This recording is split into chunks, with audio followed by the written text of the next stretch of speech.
I'm Jeff Asher, and this is the Jeff-alytics podcast. Almost 2 million people are behind bars in America right now, and Insha Rahman has spent 2 decades trying to figure out how to make that number smaller without making anyone less safe. Now, she's the president of the Vera Institute of Justice, the oldest and largest justice reform organization in the country, where she's spent the past 10 years building out everything from bail reform research to a 501c4 focused squarely on the politics of public safety. In this episode, we get into why the data behind reforms like bail reform rarely match the political story told about them. What cities like Camden, New Jersey got right during their first homicide-free summer in 50 years, and why Insha thinks the gap between crime perception and crime reality might finally be starting to close. Let's get started. My guest today is Insha Rahman. Did I say that correctly? You did. You nailed it. That's All right, good. Well, I've done all I set out to do in the interview. I'm excited to do that. Get my name right. Yes. You have no idea how nerve-wracking it is. So, Insha, now that I've already taken this interview completely off the rails, you come to us from Vera. What is your background? How did you end up in this position? Well, so first of all, it's great to be here. And as I said to you, Jeff, before we started chatting, I'm just a huge fan of your work. And the Crime Index is something that I and so many people at Vera look at literally every day. It's just such an important resource for our field.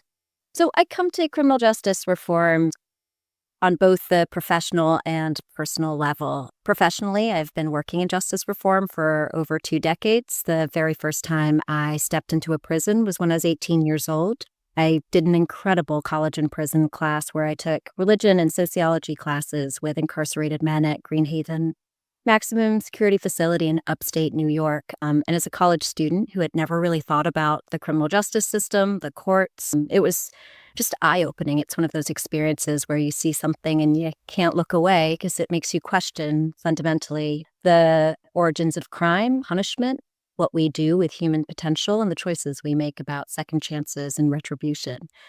And I have worked on alternatives to incarceration. I was a public defender for 6 years in the Bronx, which is perhaps the most formative experience I've had in terms of the work I do. And then I've been at Vera for over a decade and now lead the organization. I'm in week 7 of my tenure as president.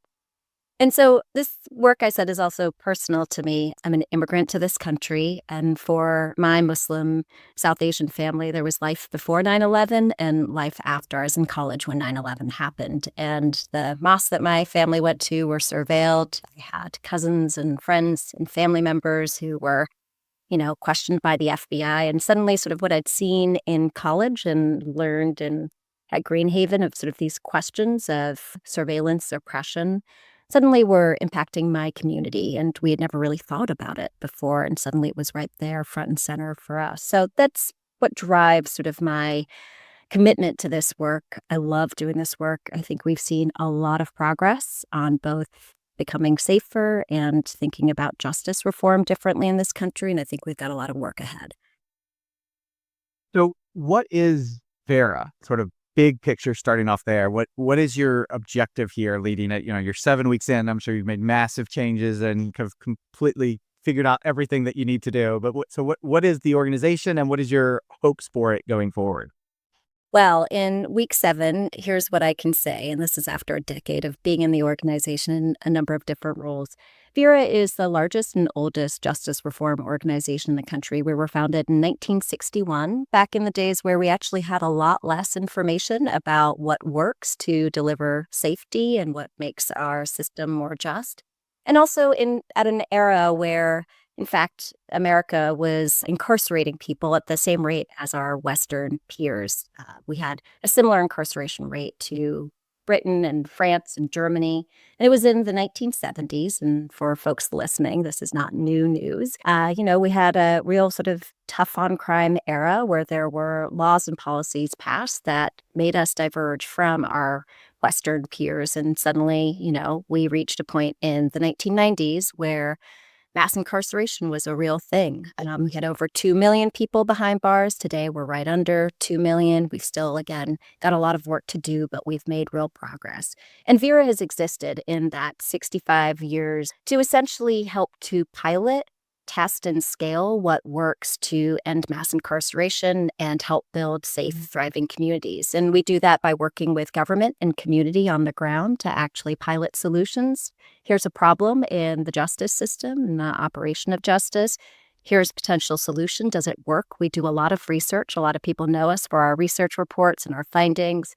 And then importantly, and over the past decade, we've really worked to scale up advocacy, because you can work with one prosecutor's office, or you can work with one corrections department or one police department. But unless you actually make change at scale through changing policy, legislation, sort of that work is so quickly eroded when there's a change of guard or the political winds shift. And so the big sort of next 65 years for Vera, and maybe it won't take that long, but maybe it will, is to really think about the progress that we've made. How do we make it stick? How do we make it durable?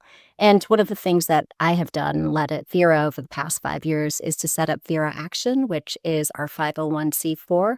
We're unique for a justice reform organization. We do lots of policy through our 501c3, but we also know we have to tackle the politics around crime and public safety. Otherwise, the progress that we make on criminal justice reform, frankly, it just doesn't stick. So I want to get to the research side after this, but like on the advocacy side, how do you balance that need to, the advocates, this is the policy we're advocating for, but you also want the data and the research side, and sometimes those don't necessarily match up. So how do you avoid falling into the advocacy trap where you're pushing something based on feelings and thinking it's good when the data and evidence may not suggest that? So much of the advocacy that we are seeing around justice reform is actually very driven by the data. For example, we know when it comes to bail reform, and if wealth instead of safety is the determinant of who stays in jail pre-trial, well, jail has a criminogenic effect. It's longstanding research that even 24 hours in jail actually makes you more likely to be arrested in the future than avoiding incarceration altogether. That is the evidentiary premise for reforms like bail reform, for example. I worked on New York bail reform, which, if you see the politics around it or sort of the political debate, it often feels like, well, that was bad for public safety. That was a far reach from advocates. But in fact, it was very data-driven. We looked at places like Washington, D.C. that had done bail reform many years earlier, New Jersey that had just done bail reform a few years before New York did. And there have been several independent studies of New York bail reform since the reform went into place in 2020. And what we have consistently seen from the research is that bail reform did not lead to an increase in crime. And it did have the other good effects that we expect from a reform, like taking money and profit out of the system and getting people back to their jobs and to their families. And so, Jeff, I use that example of bail reform because I think in the sort of political debate, it's often one of those advocacy reforms that is so often sort of pilloried as like without basis and sort of overreach and wanting to decarcerate. But in fact, it's very evidence-based. And we see that for other kinds of reforms that my organization advocates for, like community violence intervention and investment in crisis response. All of that has actually a very strong evidence base. So here's what I would say to when people are like, well, how do you balance the evidence with advocacy? Is you want your advocacy to be principled. You have a set of values that matter. But every policy that we advocate for has an evidence base. And Vera's particular role is to bring that data, evidence, and solutions from our policy side into the advocacy conversation. I think that's actually the unique role that we play in our advocacy work. And how do speaking of bail reform, like there's always going to be an outlier. There's always going to be somebody that without the reform probably would have stayed incarcerated, and they're going to do some terrible thing. There's going to be horrendous tragedy, is somebody's going to lose their life. But that's not, that's the outlier case. How do you sort of handle the communications of that? Because the politics of the moment, they're going to pick up on that, and they're going to say, look at this case. This is the case that everybody should pay attention to, and not the overarching good maybe that the reform is doing. Well, what you raise is so important because we can have an evidence base, we can pass a policy, but if we don't tackle the politics and the communications around a policy change, chances are we're going to face rollbacks. And we've seen that on bail reform and a number of other measures. And so here's my guidance to folks is you want to start telling the story of what this reform does and how it benefits public safety before the first bad thing happens. And when I go back to 2019 and when bail reform was passed in New York, the thing I kick myself for and my colleagues who worked on the reform with me, that's folks in the governor's office, in the state legislature, as well as other advocates, is that we should have been telling the story from the very beginning of this person who's released. They didn't have to pay money to be released, and they're back home. They are in their job. They're taking care of their children and telling that story day in and day out, as opposed to waiting and sort of hoping that nothing bad happens. Of course, something bad will happen. That sort of outlier case always happens. It's actually the thing we can predict, and that becomes front page news, which it will be anyway. But if it's not sort of buffered by positive stories of the impact of reform, that's when on its own it just sort of, has outsized impact. And when the one bad thing happens, here's what I really counsel people to do is acknowledge that it's bad. Don't shy away from it. Don't hope that it blows over. Lean in and say, that is awful. That's a tragedy. It should have never happened. And then talk about what would actually prevent it. What are you going to do? Say a judge released somebody and they perhaps should have taken a closer look at the court file, or maybe there was information that they should have had through pretrial services that they didn't have. What concrete changes are you going to make to try and prevent that next tragedy from happening? And we've seen actually when leaders do that and they actually sort of acknowledge the tragedy and say what they're going to do differently, it tends to then blow over. It's really when you ignore it or minimize it that people feel affronted. Because I have heard people say so often, and I do a lot of work in the community, look, I believe in justice reform, but I want to know that it's not at the cost of public safety. So we need to be telling the story of these reforms deliver both safety and justice. There is no false choice between one or the other. Yeah. And if you were advising a politician of some sort into how to communicate this, how would you advise on the best way to sort of balance the need for the data and the evidence and the research with the fact that the public sort of tunes out when you start talking about the data, the evidence, and the research?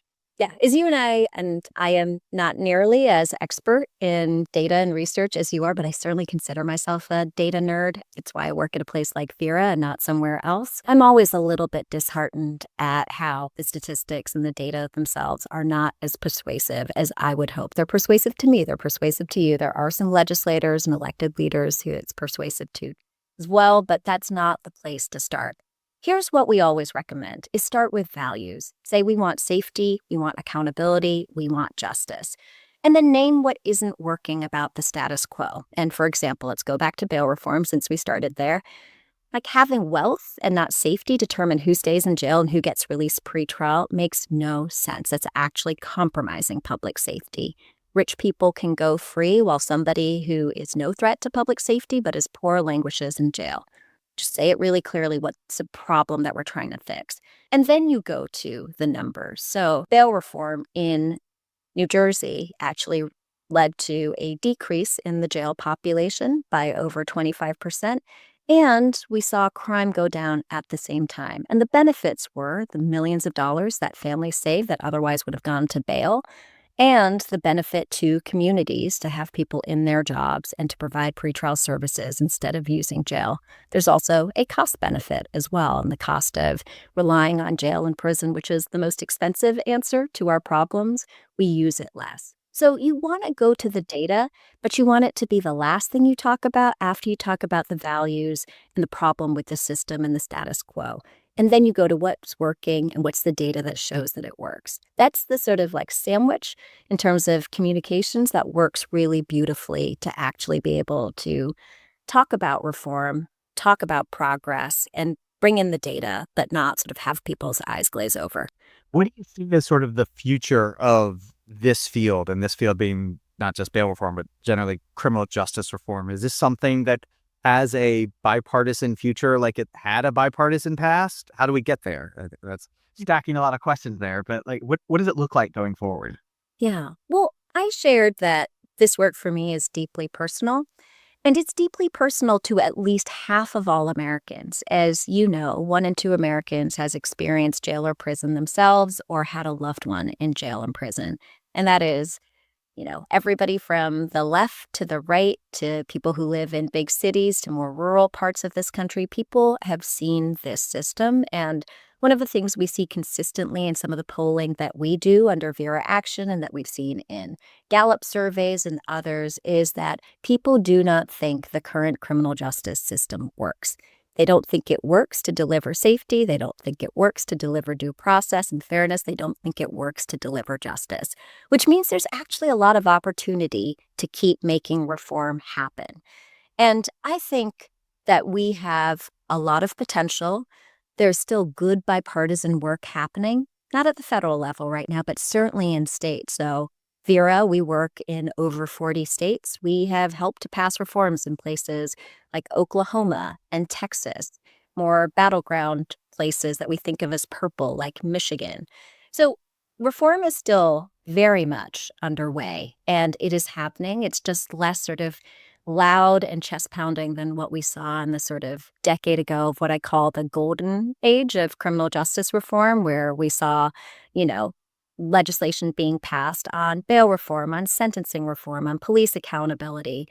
Like, that stuff is still happening. It's more modest reforms. We're seeing actually some really good reforms continue around sentencing, certainly around the front end of the system and crisis response and community violence intervention in ways to actually prevent crime and break its cycle. And I think the future of our field will continue to be bipartisan. I think it will continue to be progress, sometimes incremental, sometimes big, but I think we can't overreach or just try and get the big things. The small progress matters too. And I think we are a country where people understand the harms of mass incarceration. We have learned a lot since 1994 and the 1994 crime bill. So if you ask everyday Americans, they favor what we call a serious about safety approach over tough on crime, 60% to 40%, and that holds up with independent voters. About 2/3 of them prefer a serious about safety approach that is sort of reform oriented. But what we've seen is that the political debate is lagging. The political debate feels stuck in 1994 and are you tough or are you soft on crime? And it actually doesn't reflect where the American public is. So if I were talking to a politician, I'd say, listen to your voters. And if you are a tough on crime politician, if you are listening to your voters, you change your tune. Just sort of actually working in this field for a while as you have, I want to ask a two-parter, which is one, what frustrates you the most? And the other is what encourages you the most about working in this field? Start with what encourages me the most first. I feel generally optimistic about our field. I'm an optimistic human being, but I actually feel in this particular moment, we are, again, rounding the curve of the backlash that we've been in for the past 5-6 years and are feeling tailwinds again, not just headwinds. And what makes me optimistic is that even in that period of backlash, we saw real progress on justice reform. For example, we dropped to less than 2 million people behind bars, and that was a first about 5 years ago. And we've maintained that. Sure, have jail and prison populations ticked up in the last couple of years. There's some sort of, hangover from COVID and delays. There's certainly been some places that have passed more tough on crime policies. But overall, we're a country that is more free, relying less on incarceration as the default than before. And the other part that gives me a lot of hope is even in a moment where many of us think of as like the winter for criminal justice reform, pretty fallow period, we saw real gains in the front end of the system and investing in things like alternative crisis response and community violence intervention and things like summer youth employment and mental health treatment, drug treatment, all things that are sort of outside of the traditional sort of criminal justice reform, menu, but actually have huge impacts on preventing crime and breaking its cycle. And so that gives me a lot of hope because it actually is a bigger tent of folks working on justice reform and a much bigger, more sophisticated approach to delivering both safety and justice. What frustrates me is what I said before is that I see this progress on the ground with community leaders, government leaders, and yet a lot of politicians are sort of missing the memo and are really sort of stuck in a different bygone era that doesn't reflect where the American public is. And so that frustrates me tremendously because I will have conversations with legislators where I'll say, here's what the evidence shows, and here's actually what public opinion is on these reforms. And politicians will say, I hear that, but I want to get reelected. And so I'm going to go either ignore this issue and not talk about it, or I'm going to go tough on crime if I have to. And that's changing. Like, I actually see a glimmer of hope. There are increasingly politicians who are like, no, I will actually reflect what my public wants. I've seen mayors do that a lot, and they are very close to this issue. They literally get voted in and voted out on issues of crime and public safety. It's such a local issue. And so we need that to sort of like filter up to other positions, whether that's state legislators, members of Congress. And that's where I feel both frustration and where we've got a lot of opportunity to grow. I love that answer. We just had Mayor Quentin Lucas from Kansas City on the podcast recently, and he talked about the ownership of the issue, and not just of the, we're gonna fight this issue. I care about gun violence, but the complexity of the issue and the complexity of the solution.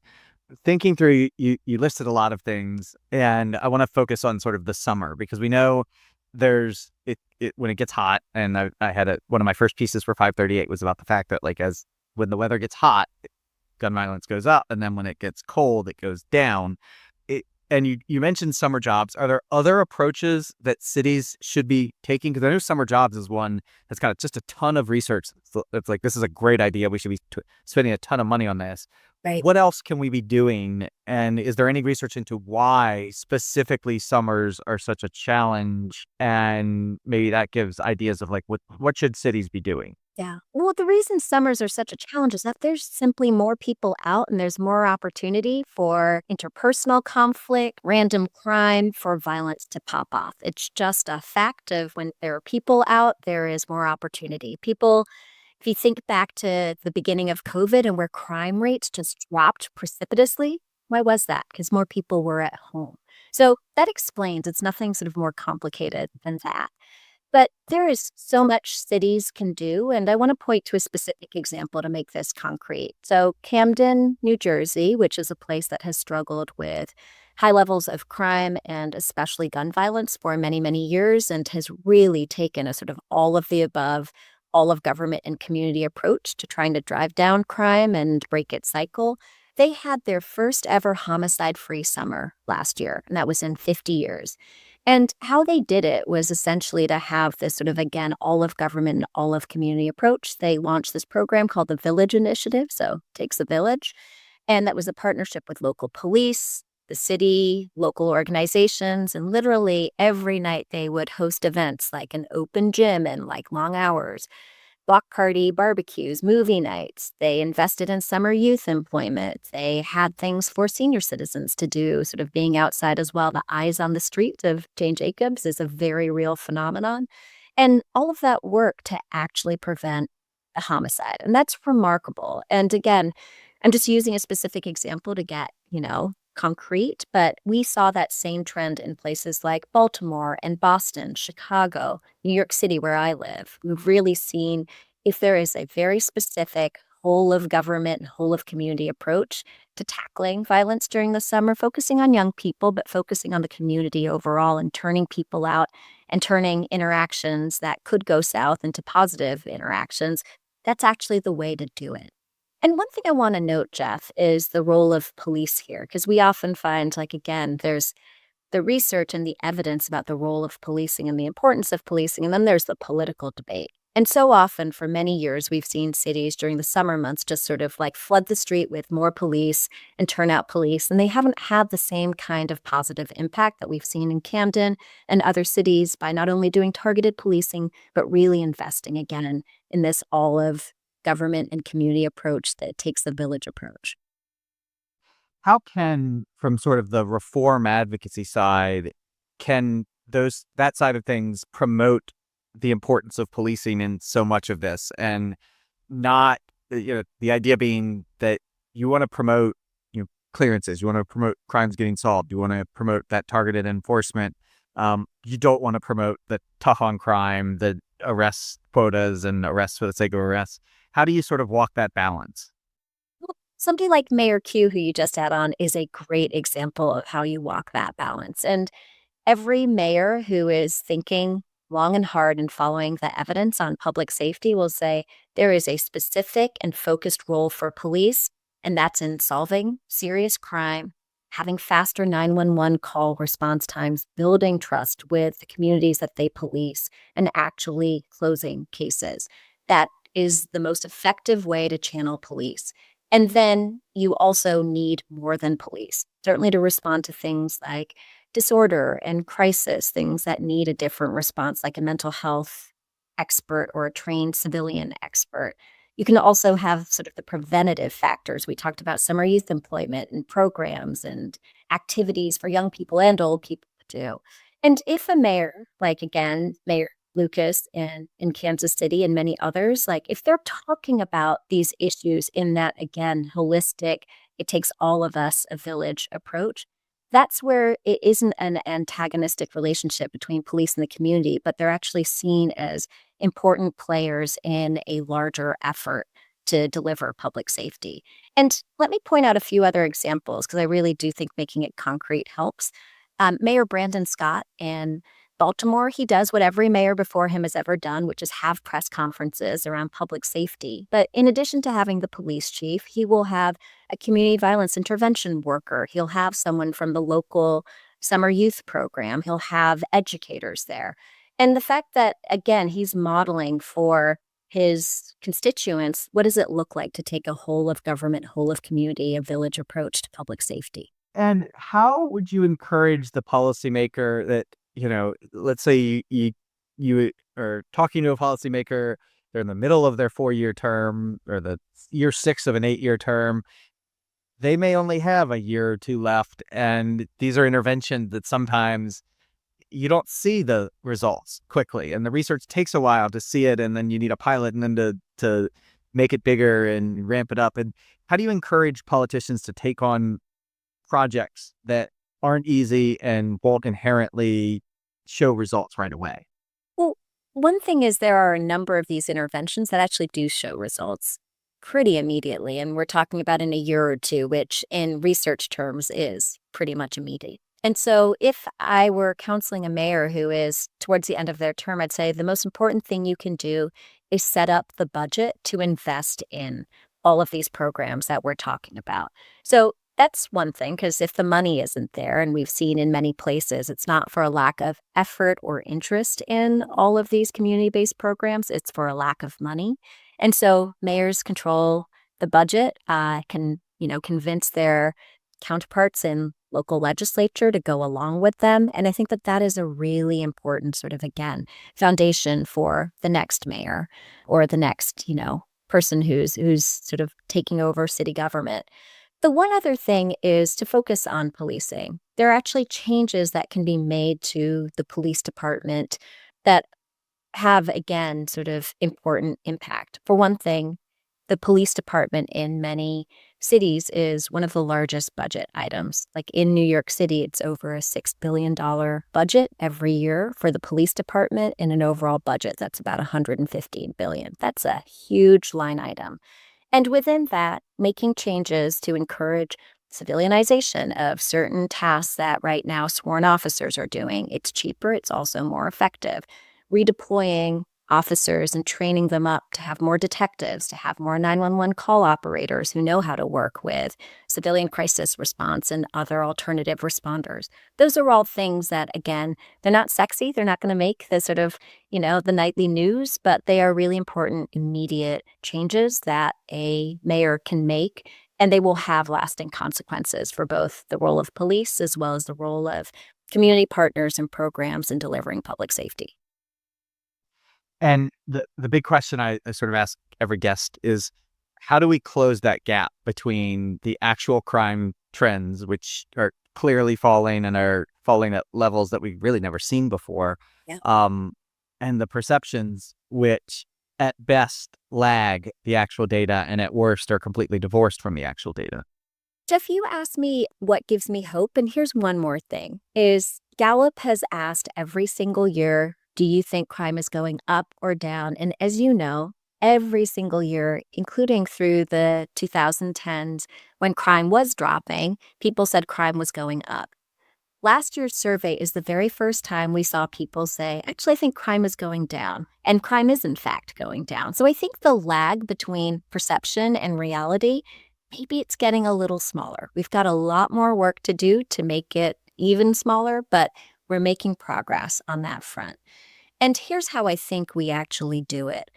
I think it's the work of the mayors that we've talked about who are owning the safety lane. They are going out and they are talking about it constantly, not just when the one bad thing happens, but every single day, wherever they show up, they're mentioning this program, this after school basketball initiative, this, school-based mental health program.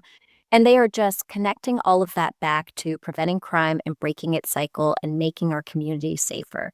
And if we see a sort of constant drumbeat on the safety lane and just see more and more of our elected leaders who have large platforms owning this issue as opposed to only talking about it when faced with, the microphone in their face being asked about that one terrible incident, that's how I think we ultimately close the gap so that perception is closer to reality. But I will say this. Safety is one of those things we all want and we all deserve.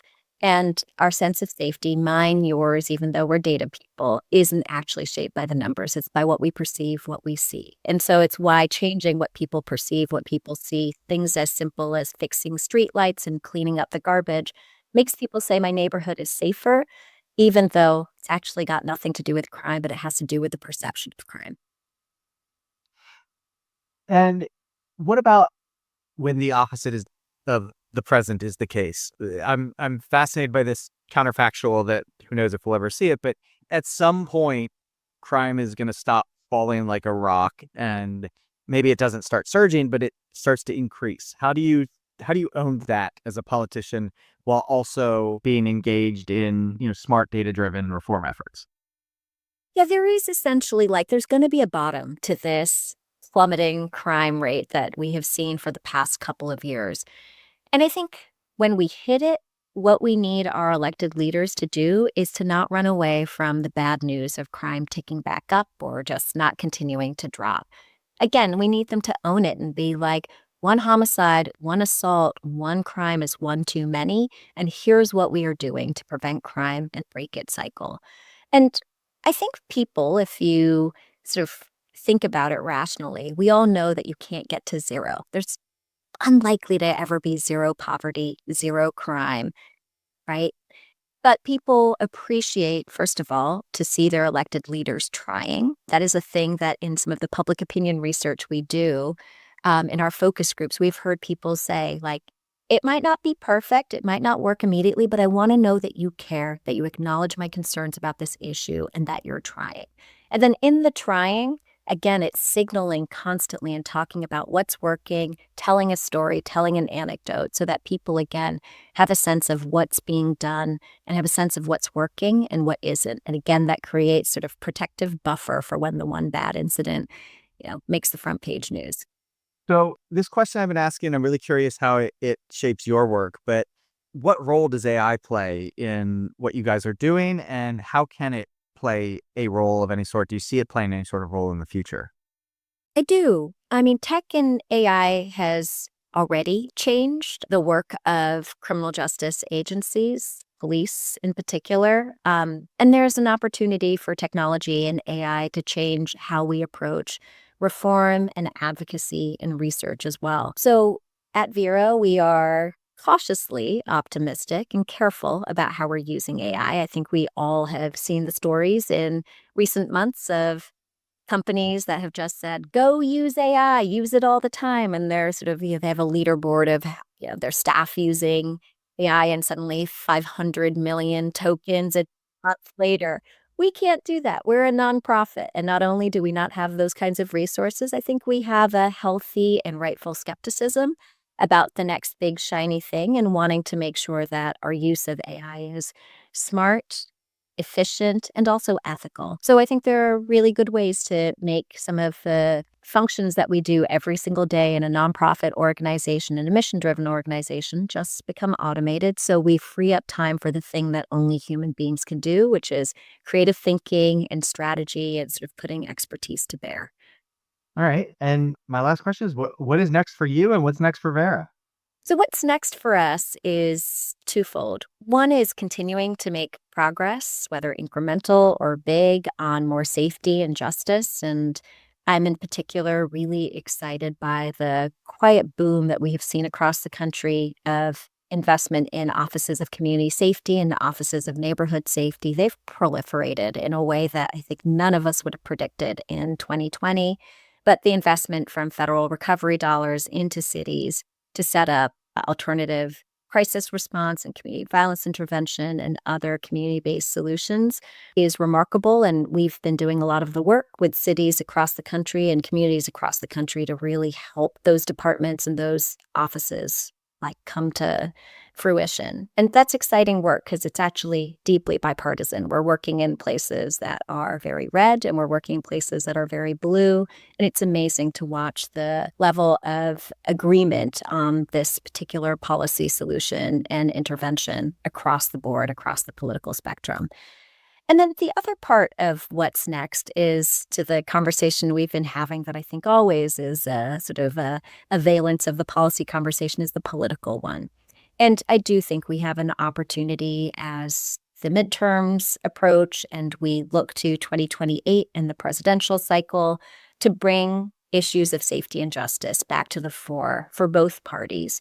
And I think Republicans, and we work a lot with our partners on the center right, they are figuring out how do we get issues of justice reform back in the sort of mainstream of the Republican conversation. Republicans have actually led for many years on justice reform, and it feels like that is slipping away, and we know there's a real effort on the right to bring it back to the fore. And likewise, we've watched Democrats and the left run away from this issue. They think it is toxic. And so we've got work to do on the left as well to, again, bring this issue to the fore. And I feel strongly that there is a bigger we and a bigger tent around this issue. And again, if you look to where people are and not where the politics are, you see widespread belief and commitment to both safety and justice. And so that's what's next for us is continuing on the policy front and also continuing on tackling the politics because we need both. Great. Just small hurdles then. Small hurdles, but we can do it. Nothing big. We can do it. Well, I believe in it. Insha, thank you so much. This has been a wonderful conversation. I really appreciate it. Thanks for having me, Jeff. Wonderful to be here. Thanks for all you do. Thank you. Thanks for listening to the Jeff-alytics podcast. Be sure to subscribe, and to learn more, head on over to ahdatalytics.com for more information and previous episodes. If you like what you heard, please leave a glowing review, which will help others to discover the show. Until next time, I'm Jeff Asher.